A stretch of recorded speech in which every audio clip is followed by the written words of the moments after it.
Next up, here's something you already know. A hectic life filled with constant multitasking is the norm for almost everyone in the business. Balancing a demanding career with family life while also keeping both on path to success is always daunting and seemingly impossible at times. However, our next guest has a different perspective on this goal.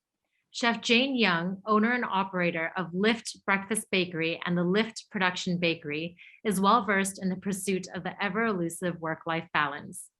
Her story and life lessons are presented today by Russell Hendricks.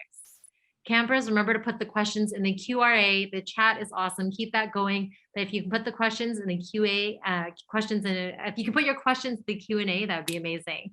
And Chef Robert Belcham is going to answer them after our presenter. Let's please welcome Chef Jane Young. Thank you, Mijune. Great to be here, everyone. When I was invited to speak by Shauna, I'm gonna have to say, to be perfectly honest, I chuckled a bit to myself and thought, am I really the best person to be speaking right now at this point in my life, because it all feels up in the air. But I think, once reflecting on what I wanted to kind of speak to today, I actually realized that I'm at the perfect point to be speaking of this topic of work-life balance, because I'm all up in the process of figuring this out in my life. And I think this is really the theme of what I want to speak to today, is that it is a process. It's a journey. So I think too often we think of work-life balance as really oversimplifying it to be just, how can I have more spare time? But when I think back to the moment I was invited, we're in the process of opening a new restaurant in Kitsilano. We own, this is when I say we, my husband and I own Lift Breakfast Bakery, which is a restaurant, a production bakery, and we're in a major staffing crisis. So things have been very, very challenging. But, fast forward to today, a real life example, I guess, of what I want to speak to today is I left my bakery with enough time to make it to this presentation today, and looked around at 4 brand new employees who I had empowered to take ownership of the day, complete the day without me, so that I could come and be here. And that little step in itself is balance. So I guess I want to start by defining work-life balance. And it's a very personal thing. It will mean a different thing to everyone. So I like to think about it as not so much an end goal or a destination, but more of a dynamic and active journey. So I think it's less helpful to think, oh, like one day if I work really hard, I'll make it, or one day I'll be successful and I'll achieve that elusive balance. I like to think of it more as baby steps and achievements throughout the day, and looking really at success less as something that comes at the end of life, and more about that success really is just doing. I'm going to say it again because it's a very simple statement, but it means a lot. Success is doing. So, if you're in a rough place and you feel like everything's out of balance, sometimes it's as simple as your actions and you working to muddle through what you're going through. That in itself is getting you balance. So like I said, what we're trying to bring attention to is celebrating success in the moment. So I'd also like to speak to how growth really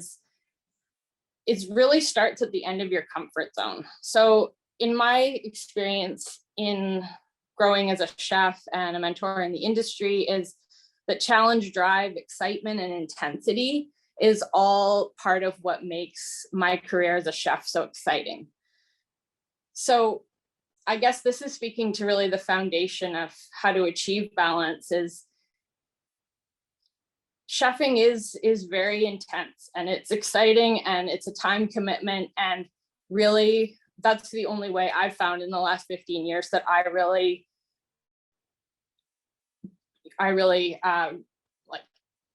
really connect and identify and immerse myself in my passion. So when I think back to my most memorable growth spurts, so to speak, it's really when I've thrown myself at something that I never thought was possible. And so from that, it's a very intensive, all-consuming career, or it can be. And that's where I've found the most satisfaction, and that's where it becomes really addictive, is when you're falling in love with cooking, and you're meeting amazing people, and you're traveling, you're doing all this amazing things. And then you realize perhaps other aspects of your life are not flourishing. So I think that some forgiveness too, in understanding that priorities and passions can evolve and change, and they can kind of change rank, so to speak. So as you get older, perhaps your priorities are lying more with spending time with family, or creating your own family, or fitness goals, but giving yourself a little forgiveness in the sense that maybe at different parts of your life, balance looks different. So perhaps at one point you're 70% career and you're 30% personal. And sometimes you might just feel good that 100% you're all in with work, or you're all in with a certain project. And it's not to say that those times in your life you don't have balance.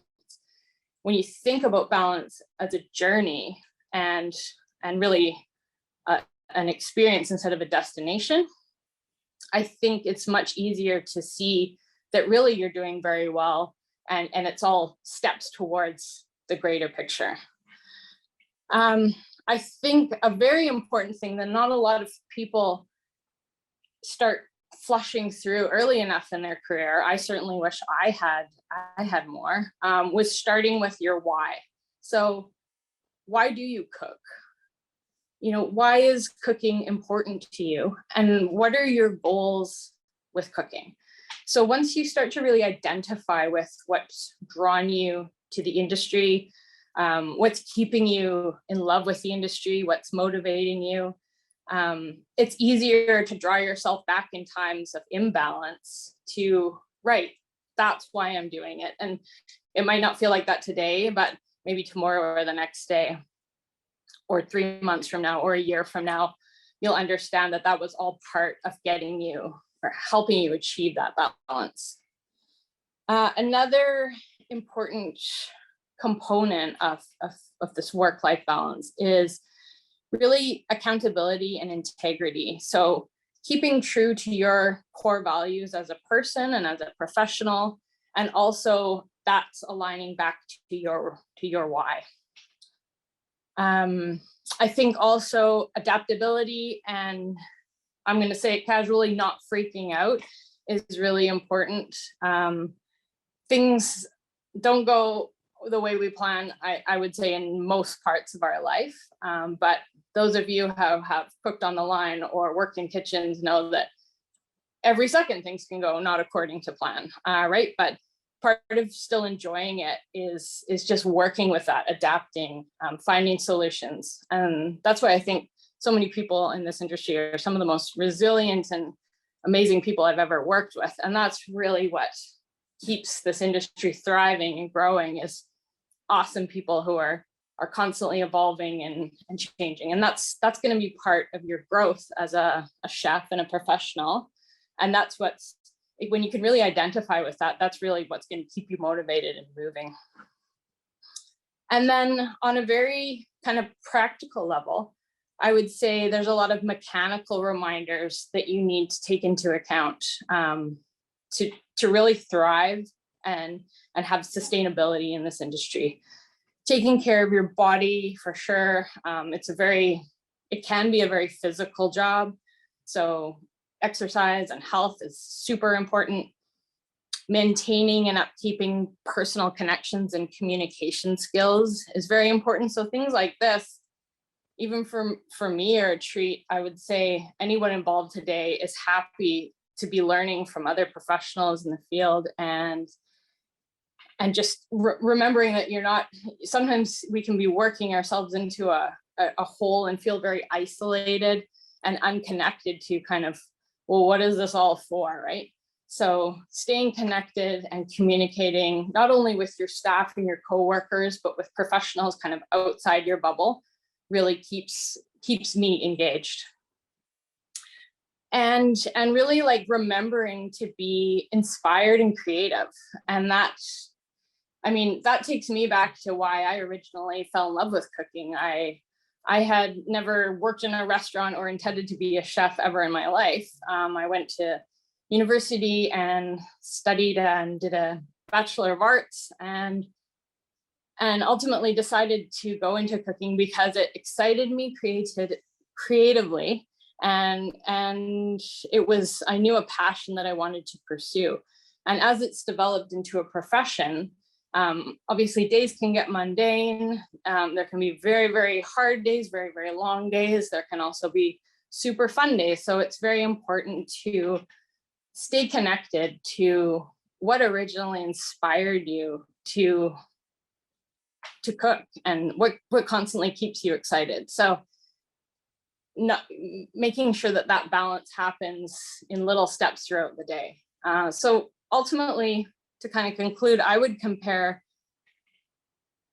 understanding and taking on work-life balance as really taking on any major project in your life. So if you've ever tried to do a major diet change or commit to a real athletic pursuit, it's not like you snap your fingers and all of a sudden you've achieved your goal. It's about all the little steps and organizations that you can take to reach that goal.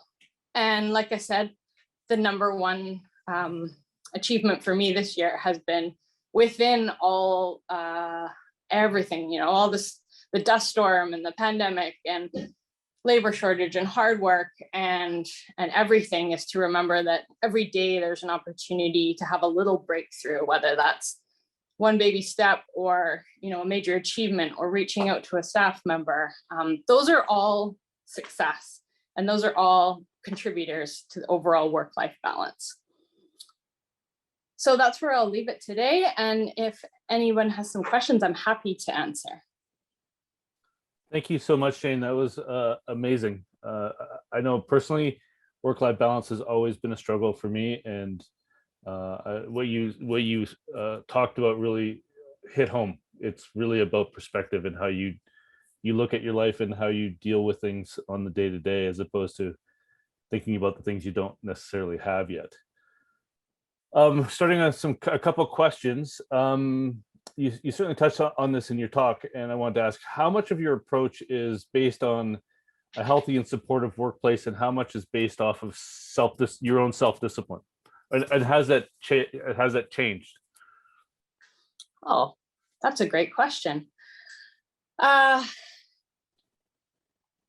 would say that my personal experience is I've perhaps relied too much on it being all from me, and that so much of work-life balance is relying on other people's help. It can be a very isolating profession, job, and not necessarily in a negative way. It can just be a very focused, many hour days, like a really intense work. And putting blinders on is a very common kind of I feel like in my early years, that was very much the case, where I just thought, like, if I just put my head down and work harder, I'll get better. But a lot of work-life balance is learning from the people around you and also drawing on them for support, just as they would love to draw on you for support. And I've definitely evolved my kind of perception of work-life balance as now I'm an employer. It's a totally different role for me to be in. So it's a lot of balance in my life now comes to empowering my employees. And that's a really exciting time in my life, where I can count on the people that choose to work for us, to represent us and do their absolute best.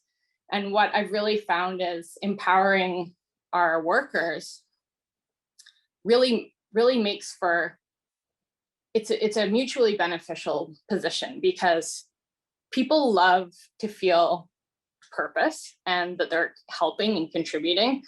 And we also cannot run the show by ourselves. And this is becoming more and more evident as we grow our businesses. I cannot cut myself in as many pieces as I would like to. So really it becomes work-life balance is about building amazing teams and connecting with amazing people who share that why about like how you started. So if I find people who resonate with my core values and my ethics and can relate with my why, I can then entrust them to carry on our vision.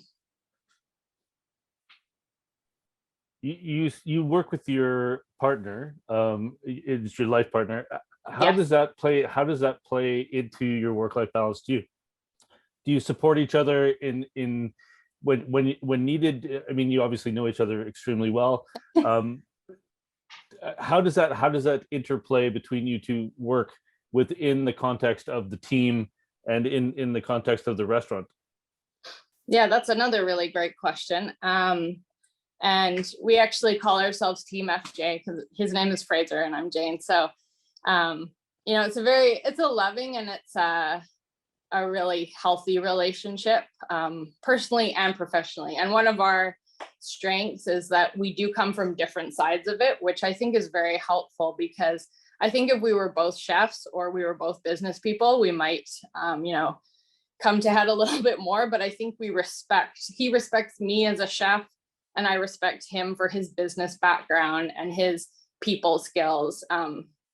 And while we might not see eye to eye on everything, that really, the first conversation we had as a couple was, we cannot let this, our work life trickle into our personal life, even though it all kind of overlaps each other.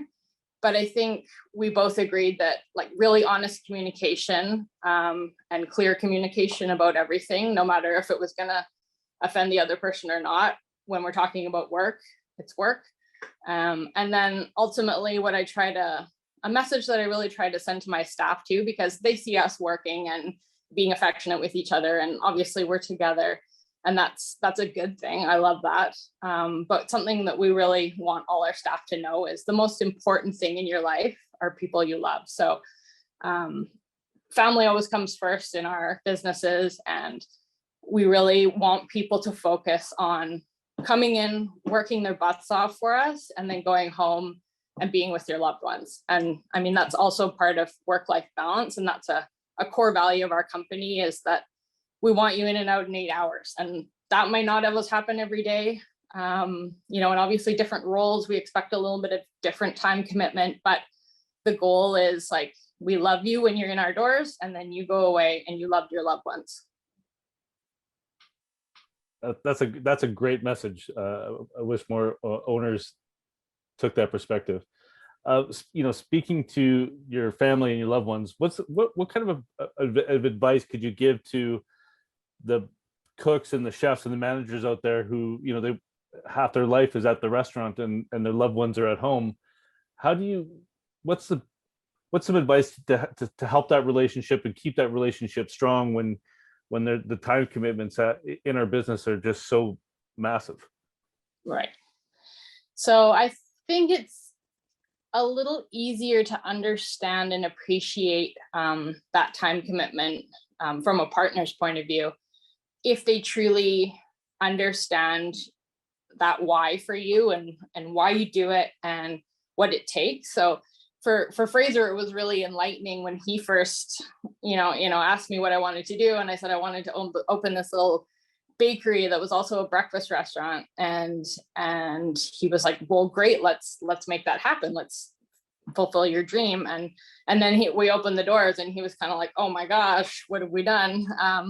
But for him, it was really insightful to actually work in the space and realize, okay, this is what it takes. And this is what these people really do. And in turn, for me to learn everything that goes on in his life and how all encompassing that work is was really insightful too. So I think knowing why someone does it and just talking to them about why it's important to them is really, really important. And also just, like just basic communication, like always checking in with each other, not forgetting like to say goodnight and kiss each other and do all those basic things. It just keeps you connected as people. And also just always maintaining that respect for what people do in their own lives. Amazing, Jane. Thank you so much for your insight. You have a very great perspective, I think, and I wish I would have heard you speak to this 25 years ago. It would have made my life a lot better. Thank you again. And I hope to get over to the bakery soon and have a nice croissant, actually. Mijune, back to you, please.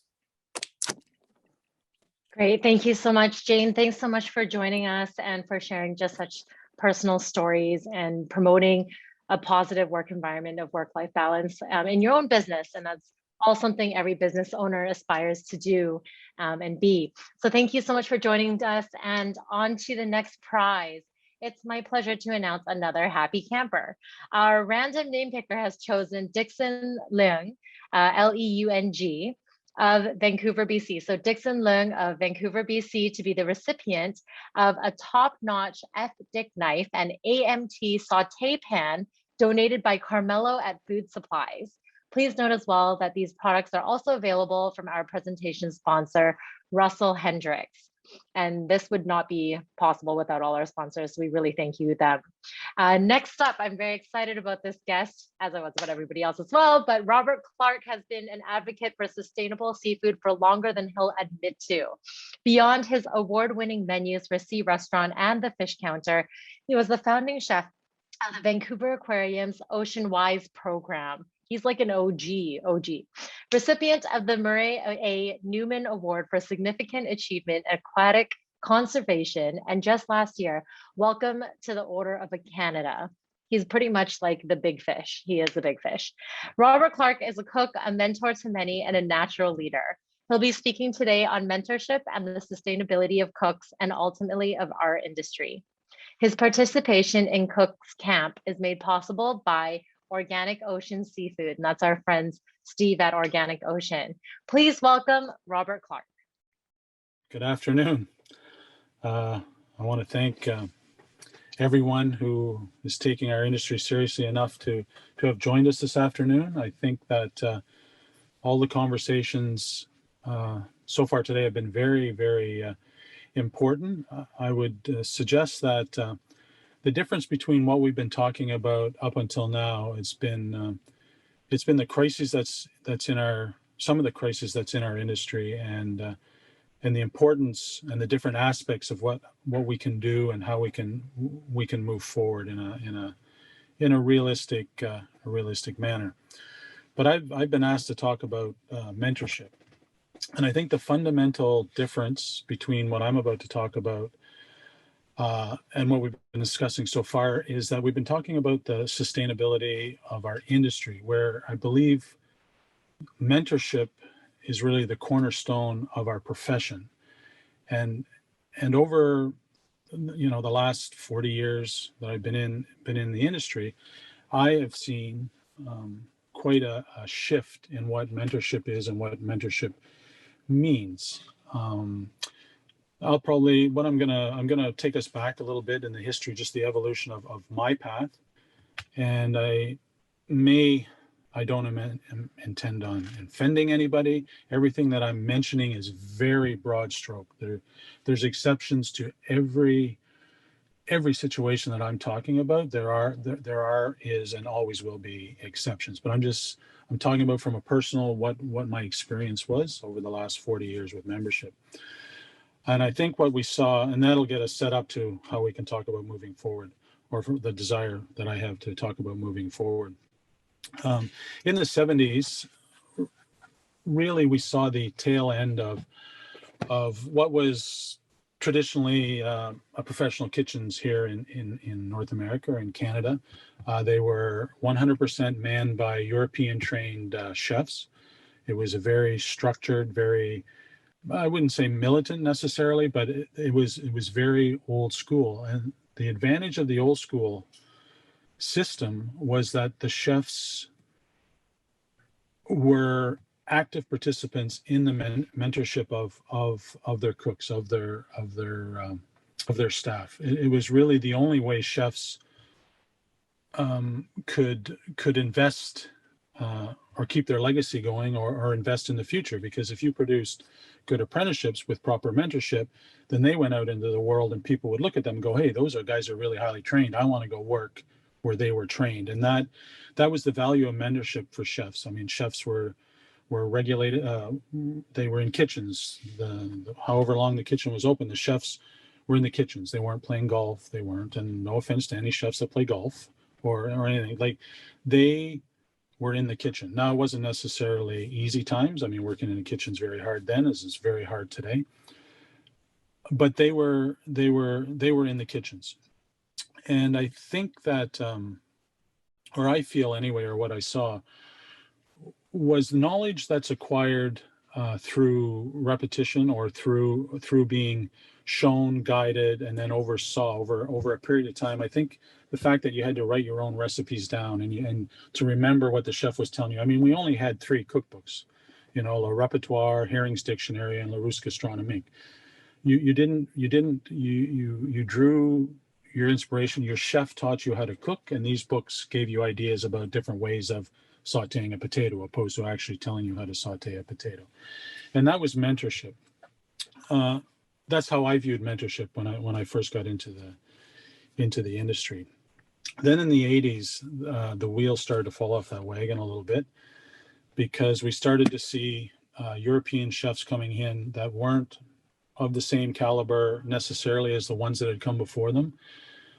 In my limited experience, a lot of them, even as a young apprentice, I'm going, you know what, you're not really that good. I would suspect that a lot of them, or some of them anyway, a percentage of them probably came to North America for the easy way out. They were very arrogant. They were very into themselves, and it wasn't. And the mentorship that I'd seen the first couple of years started to how chefs related to the cooks or to the staff changed a little bit, because the commitment to the industry wasn't necessarily the same. So any European chef that came to Canada in the 80s, I'm probably not talking about you, because I'm probably talking about the people that actually are no longer in the business. But I saw a degradation of how apprentices were trained, how differently they were trained from like the late 70s to the early 80s. And then in the 90s, mentorship got another little kick because of the Food Network. Now, I got nothing against the Food Network. There's great chefs on the Food Network. I know a lot of people that are on the Food Network. That's not, for our industry, it's probably good, but for mentorship, I think it had a detrimental impact, because it took the chef, the teacher, the mentor. They had less time to actually spend in the kitchen training the staff. They're now, their legacy, or their ability to garner new staff, or to create a energy about the food that they're doing was being done outside of the kitchen. And I'm not judging it. I'm just what I observed. I mean, I couldn't judge. There's great chefs on the Food Network. I can't. Lynn Crawford, I can not imagine anything that person, that chef, that woman could say or do that would diminish the love and respect that I have for her as a chef and as a person. It's not about that. Oh my God, Mijune, I love and respect you as well. I'm so sorry. Well, that's the point where I stick my foot in my mouth. The rest is smooth sailing now. So, I mean, I think as far as for our industry, it might have been good. It might be good. I mean, I guess that's up for debate. But for the mentorship of young chefs, it disconnected the mentor from the staff once again a little bit further than in the 80s. And I think that it opened up our industry. It created a lot more interest and a lot more enthusiasm about it. But I think I believe we lost a little something in what I consider would be mentorship, which is the the transfer of our knowledge, of our skill, of our trade. So that was the 90s. And also at those times, there's a lot of Canadian chefs probably felt the way that I did about the training they were getting. So they went to Europe. A lot of my friends went to Europe for training and came back very highly skilled. And that really should have been that really could have helped the gap in the mentorship, having young Canadians now back to show and train chefs. But then the 2000s hit, and like I saw stuff and then it just got a little bit ludicrous as far, again, not so much for our industry, but for mentorship. I mean, we had high profile chefs that were basically, giving here, the special today is from this cookbook, page 32. It could have been their cookbook. It could have been, I mean, in the 2000s, there was people creating recipes from other people's cookbooks, like chefs. And I don't mean, oh, I've been inspired by this cookbook. We all are inspired by cookbooks, and we're all inspired by other chefs. But I think there's something lost when you're training somebody to do, or you're training yourself from a recipe or from a cookbook. Something, it's missing one little piece, that connection that actually the person that knows that recipe or created that recipe is actually showing you that recipe. I think it gives you a better understanding. And I'm really getting to the finer nuances of things, but there are exceptions. There's great chefs that are self-taught. There are great chefs that have great cookbooks, and we all collect cookbooks. We all love cookbooks. We're all inspired by cookbooks. But I think the fundamental difference between the year 2020 and the year 1980 is how the information from the teacher to the student was translated or was conveyed, and I think it was detrimental to mentorship, in the sense that we now have a lot of it's challenges in the industry, and I think the mentorship component of that could help with that situation, but I think the loss of it has actually caused a lot of it. We take pride as chefs. We take pride in what we do, and I think if the chef is and I'm not suggesting everybody now spend all their time in the kitchen. That's not what I'm just trying to set the picture for where we're at and how we can move forward, or I think we could move forward or should move forward. And I say we, I don't mean me. I'm retired, but in general, I mean, I look around, I'm very optimistic. I look around, there's so much young, diversified talent in this town, in this very town alone, that there's nowhere, like the possibilities is endless. I hope everybody kind of grasps the importance of showing somebody and motivating somebody. I talk like I'm actually good at it. I was never even very good at this. I'm kind of an inappropriate for actually giving this talk, but that's neither here nor there at this point. But giving them some pride in what they do, and I can, and we're losing that because of the way our food's produced, the way our food's distributed, the way, the shortage of staff. Like now, I mean, how can a chef have any time I don't even know how you guys find time to train and show your staff how to do things, because you're pushed to the limit yourselves with understaffing and so many expectations. It's remarkable what you guys can accomplish under the circumstances that you're asked to be a creative force within our industry. But now I lost my whole train of thought. But anyway, this is the point where I start to ramble, I guess. But I hope, like, with all this ability and talent and stuff, I think I'll give an example. Like we used to use these Kagan-based scallops at the restaurant many years ago, and we could have got them in shucked, just the meat, and it would have been easy. It would have been cleaner, easier. The staff would have had a lot less work to do. But I truly, and I could be wrong, because there's a lot of bitching and complaining going on when we're shucking all these scallops and their hands were being cut. But I truly believe that the fact that the cooks at the restaurant at the time, the chefs got to see a live scallop, got to clean a live scallop, got to understand the product better than just this piece of protein that came in a bag, added value to their experience as being a chef, even though it was harder work and it wasn't a lot of fun. And I think those types of experiences need to be encouraged. We need to and I'm not just talking about in the kitchen now, but we need to fight to allow our food producers to be able to produce food in a way and distribute food in a way that gives our profession, our craft, a reason. Otherwise, we're going to be irrelevant. Like, and again, this is not a judgment, but if you have a bunch of restaurants and the mashed potatoes are made in a commissary kitchen, nothing against commissary kitchens, but only one person there is actually cooking. I mean, everybody else is just reheating, and that whole generation of young cooks that are just reheating probably could be the best mashed potato they ever tasted, but it's not. It may be good for our industry, it may save our industry, but it's no good for our profession. Every potato and every cook that serves a potato at some point needs to learn how to cook it, how to prepare it. Just like we need to learn how to break down, and no, need isn't the right word.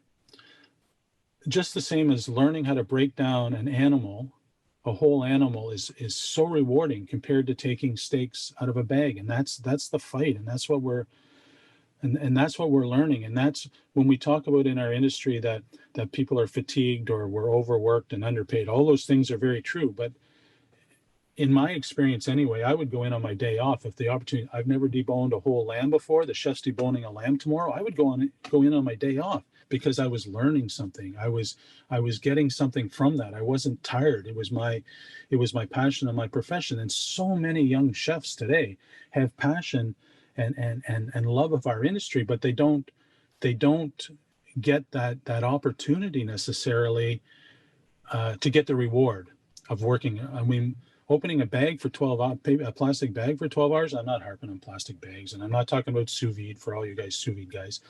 But that is exhausting. That is unrewarding. That is unfulfilling, and that's what's killing our industry, our profession, not our industry. What's killing our profession?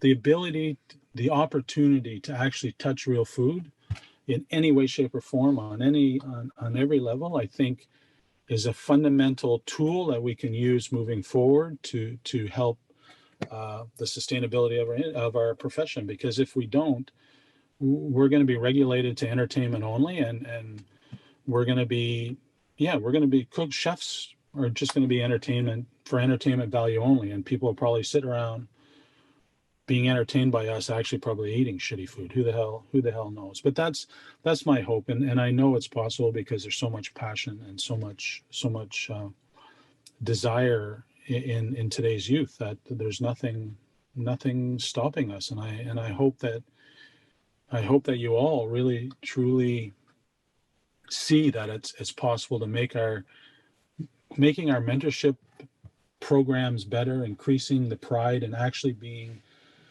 a chef or a cook, not so much because you get book deals or TV appearances, but the very pride of what we do in handling food, I think will go a long way in motivating staff and preserving our place as an important aspect of our society, because we feed people, and we should just take as much pride in feeding.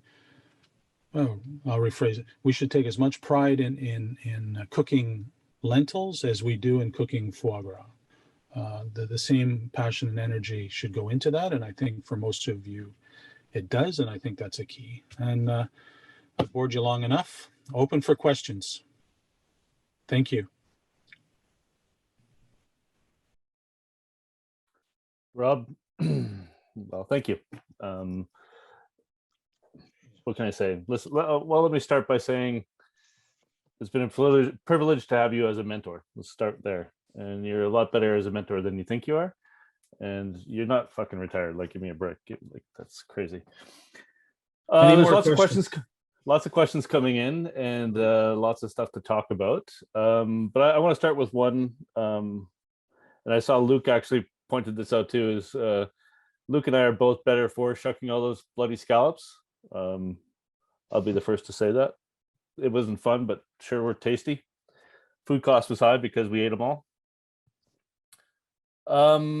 In your perspective, as it applies to our profession, what's the difference between mentorship and leadership? And what is the difference? Or is there a difference? Wow. Like I've been watching all afternoon. Everybody got easier questions than that. Oh. Thanks, Luke. I'll remember that. Mentorship and leadership. Well, I mean, it depends on what type of a leader. I mean, I would suggest that anybody that was a good mentor was automatically a good leader. Now, having said that, one would assume, or I can assume, that there are some great leaders that aren't necessarily great mentors. Like there's some chefs that aren't great mentors. Like ironically enough, some of the best mentors I had actually never taught me how to cook. They taught me how to work in the kitchen. They taught me how to survive in a kitchen. They taught me how to manage myself, manage others. They weren't necessarily the best cooks that were my mentors. And another thing that I actually didn't mention was mentorship's a two-way street, right? My success was based on surrounding myself with very good people, and I learned just as much from the people that worked for me that they did, and probably more than what they did learning. Like what they learned from me is probably a lot less than what I learned from them. I mean, there's a huge array of great young chefs that I had an opportunity to work with earlier in their career, and they built my career much more so than I think that I built theirs.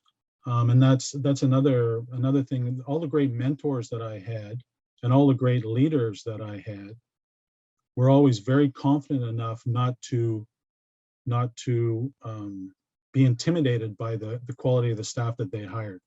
It's really sad when you see somebody so insecure that they make sure that they're the best, that the chef is the best cook in the kitchen.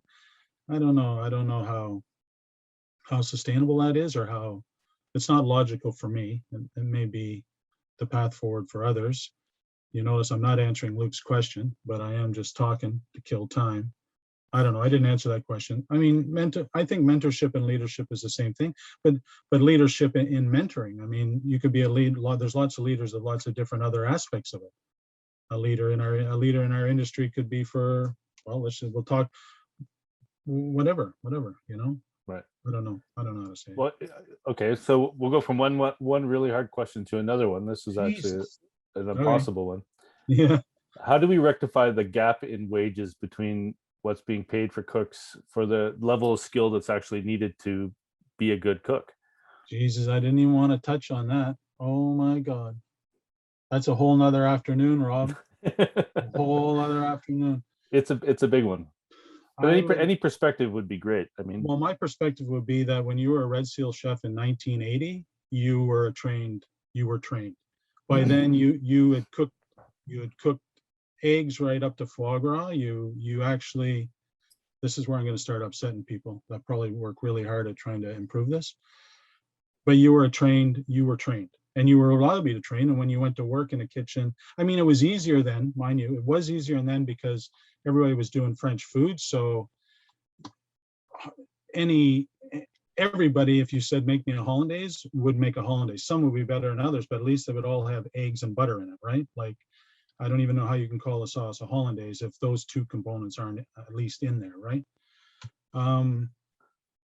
So it was easier then than now, where we, in the 80s, kind of got a bit crazy. In the 90s, we just fully exploded with creativity. So nobody follows classic recipes anymore. Though I will say that classic, traditional, historic, and that's where mentorship comes in. The base of all cuisines really still need to be respected, regardless of what you do with it after you've gained that knowledge. And when I say, this is from my buddy Jules, I don't mean chaud-froid. Never understood that. Had no place in the 70s any more than the 2000s. But classical cooking, you learn how to braise a piece of meat. You can braise any piece of meat. You learn how to cook a piece of fish. Like it's all learning the basics, making a sauce. So the wage gap, I mean, being on both ends, like how do you're so hurting for staff, and the industry is in such disarray as far as finding staff. When you're talking about quality staff, you can't even find staff. So the issue is, you find somebody that's qualified, all of a sudden they're the chef, and they're put in that position more because of money, because they actually deserve that amount of money, but they may not have necessarily spent enough time to actually be effective in that position. You know, so I mean, I mean, everything that you guys talk about, because it's not my problem anymore, I don't get too involved in it. But I think all the initiatives that I hear you guys talking about, whether it's you know, eliminating the tips and you know, $15 minimum wage and paying waiters and cooks the same, and I mean, all these types of things, convincing the customers. I mean, and it has to be, as far as the industry is, I think you could do it, but not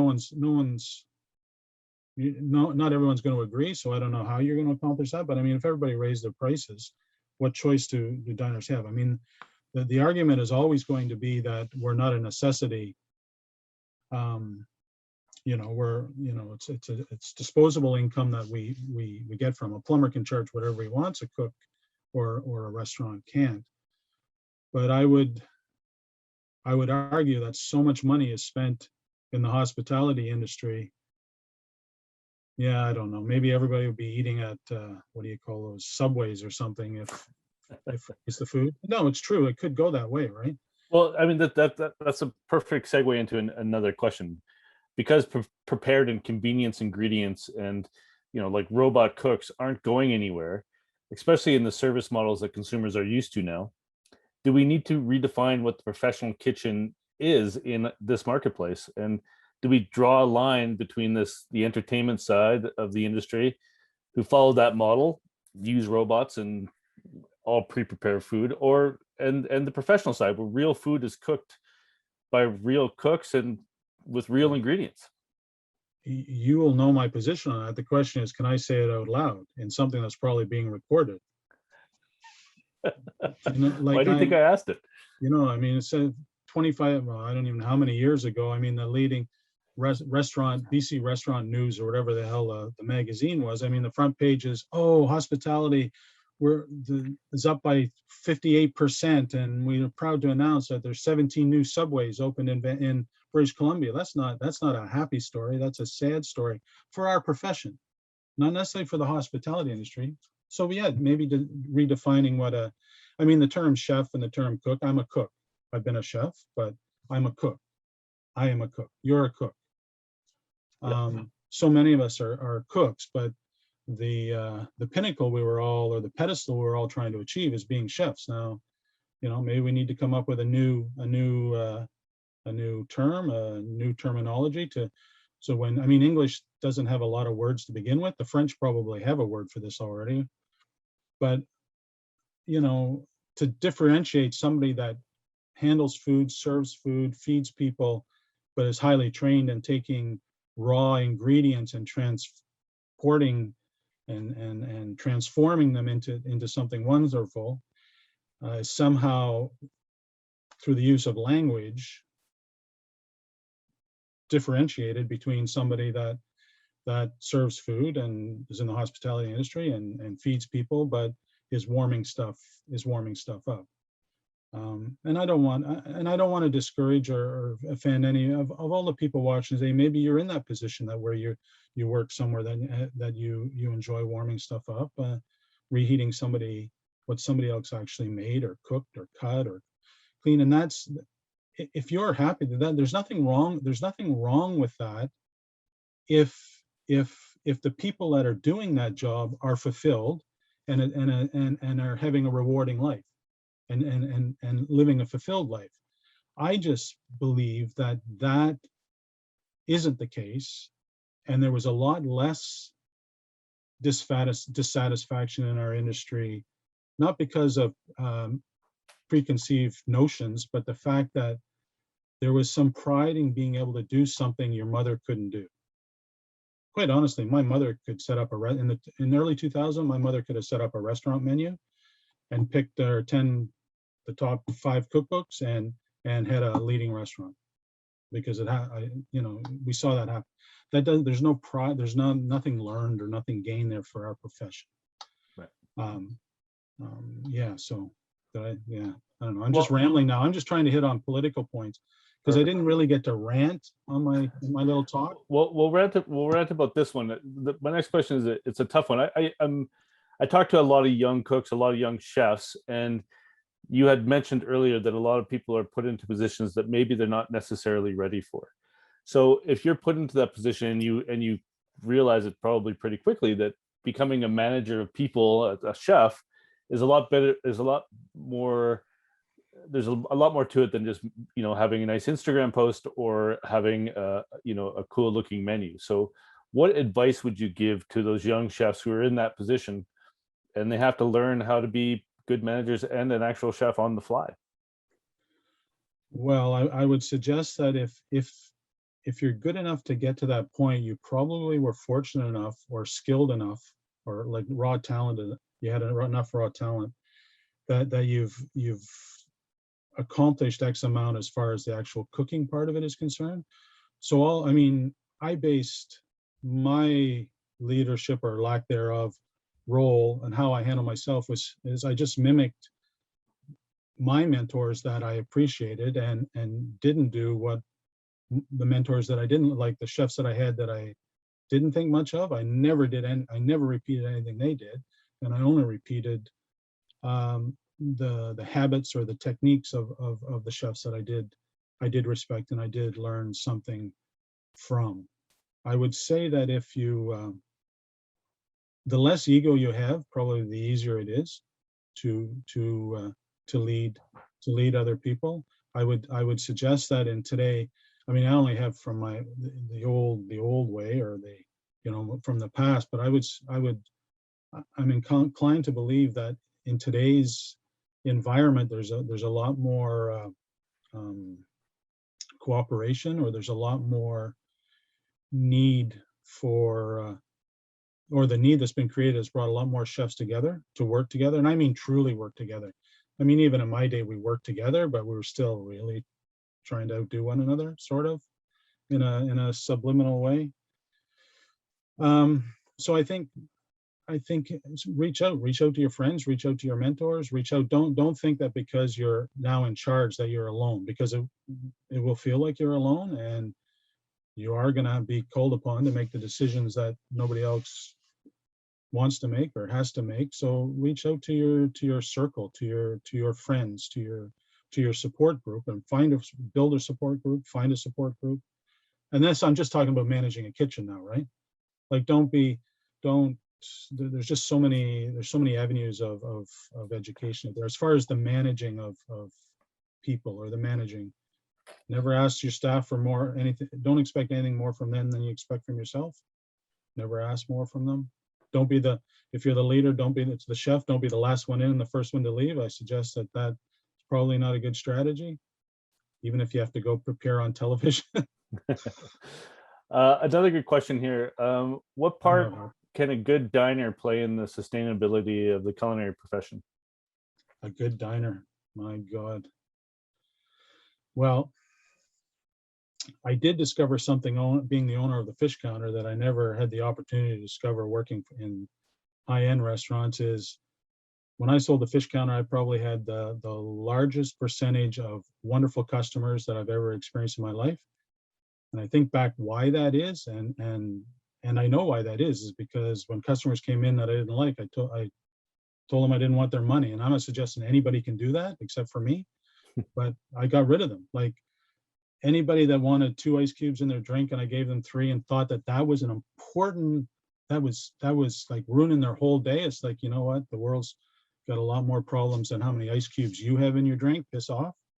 And I'm not giving good advice now, Rob. You better yeah, it's not. I'm about to jump in here. So thank you, Mijune. No worries. I'm about to jump in here. I'm also the biggest diner. Not the biggest diner, but I'm a fairly big diner in Vancouver. And just in terms of sustainability, actually, my parents for the last handful of years have been bringing on their own Tupperwares, especially at Chinese restaurants, and we have leftovers.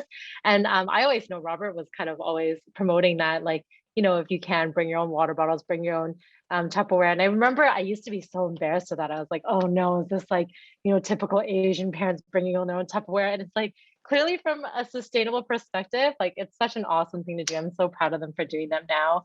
So it's never too late to start doing your own practices as a diner, and support those restaurants and those chefs that are doing, whole animal cooking, not wasting, and promoting those philosophies, because without them and their businesses, there's no one to champion these ideas, right? So put your money where your mouth is. And Robert, I cut you off, so I'll let you join in before I jump in thank you. again. You saved the moment. That's No, why no worries. that's We why I adore have so you. much respect for We you. adore you, so it's totally fine. My God, your timing was perfect. Well, we'll cut it off there. If you want to rant some more, please do at any time. I'll have you on the podcast. We'll let you rant as much as you'd like. I still want to hear what you have to say about the ITA. I just want to say thank you very much for doing this, Rob. I really appreciate it. Like I said before, you've always been a mentor for me, and you've been a mentor to a lot more people than you even have any idea about. So thank you, and back to you, Mijune. Absolutely. And I'm going to overlap you there, Robert, and say that he has been a mentor. He probably doesn't even think he's been a mentor to me because I'm not a chef, but he did give me the chance, when I was starting a blog and I had no idea what the heck I was doing, and then writing about his food. And like, he gave me a chance. He noticed me. He's always been supportive of me. And without that support, and along with support from other chefs like himself, I wouldn't have been so well accepted, or at least I hope I am, into this community that's just so strong and so thriving. And I truly love it. I just love how we're able to come together in a space like this that's so safe and so welcoming.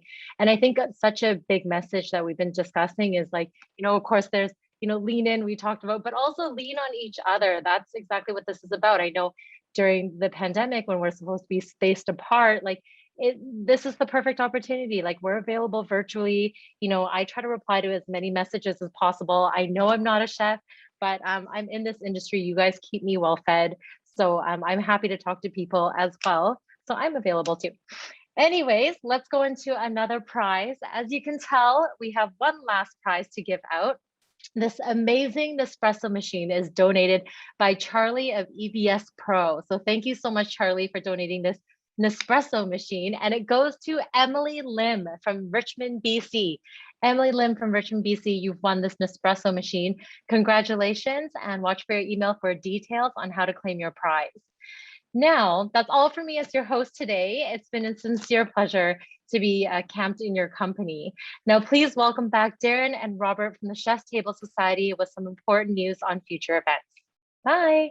Thank you so much, Mijune. Pleasure. So let's. I'll start with some of the events, and then Darren, you can do some stuff, and then we'll wrap up here. So first thing, we have the Apprentice of the Year competition coming up at the end of November.